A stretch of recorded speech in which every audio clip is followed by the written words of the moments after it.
Kate loves the company of anything that's breathing.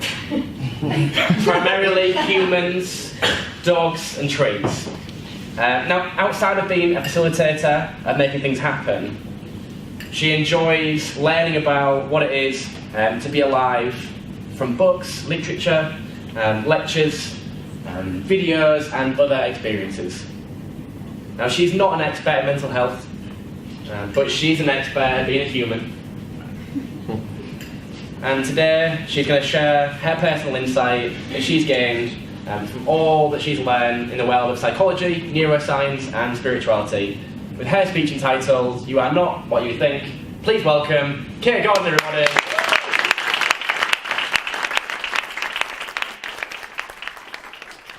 Nice intro, thanks. Isn't this brilliant? 7.5 billion people. And tonight, with the support of Speakup Challenge, 12 of us are stepping out from the crowd to share a snippet of insight or wisdom from our own unique but collective experience of being human. And facing a fear. And just sticking on this point for a minute, fear, I mean. I want to tell you a little story that I heard from one of Sir Ken Robinson's TED Talks on the future of education. Have you heard of him? Yeah. Okay, so he's an amazing speaker. So a little girl, age 6, is in a drawing class, and she never normally pays attention, but in this class she does.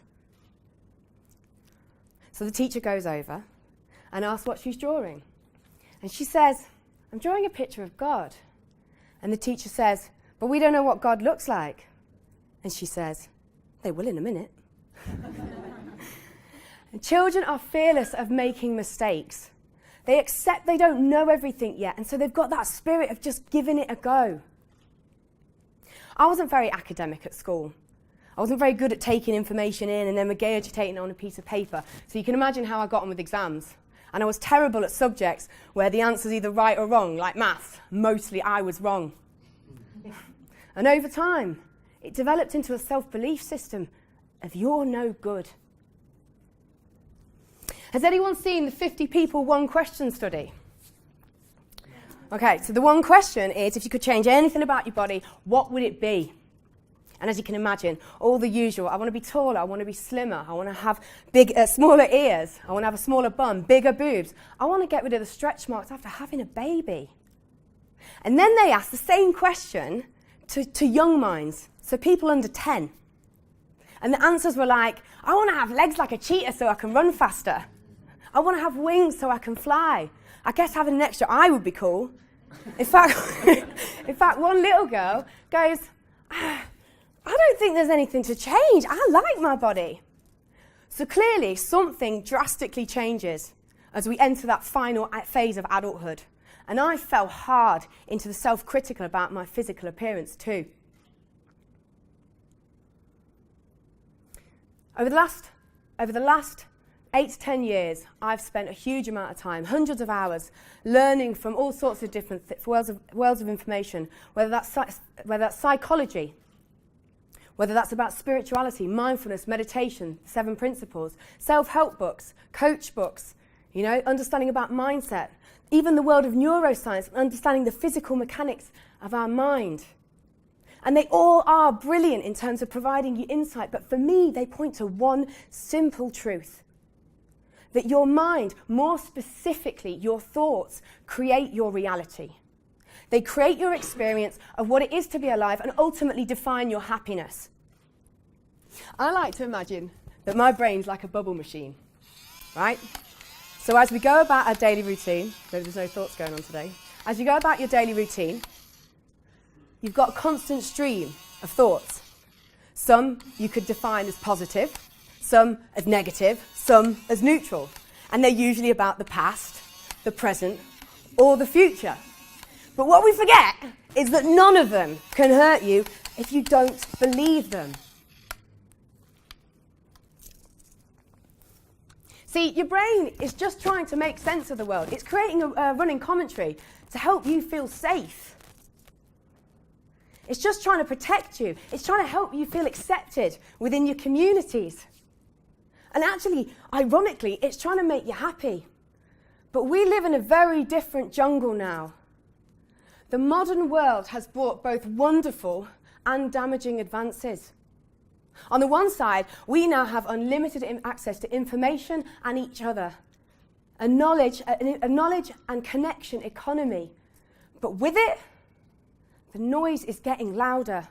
And with our mainstream education struggling to recognise any other talent outside of those specific areas, and in my opinion, crushing creativity, our younger generations are struggling even more.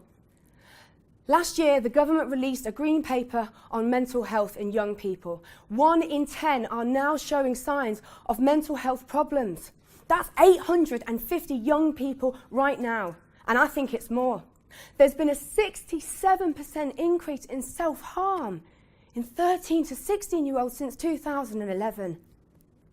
See, the world, this beautiful organ that we've all got, right, evolved over 100,000 years.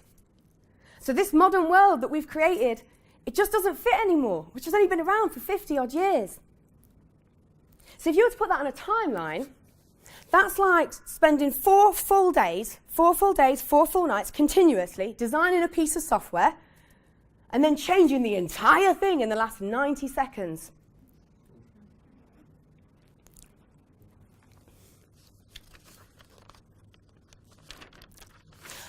I'm on a mission to provide affordable opportunities to have real connection with each other, with other people.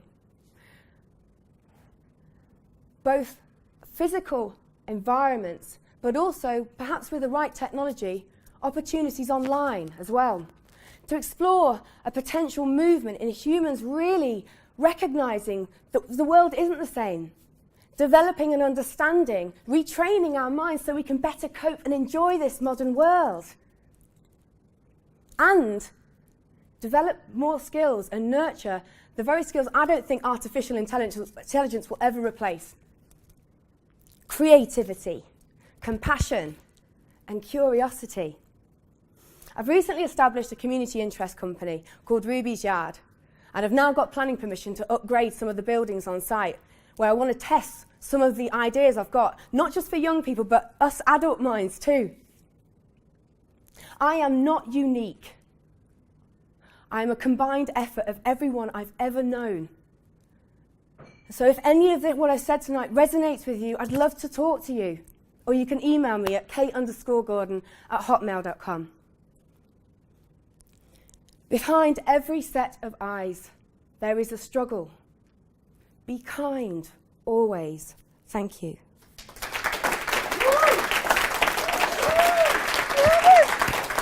Dry mouth again.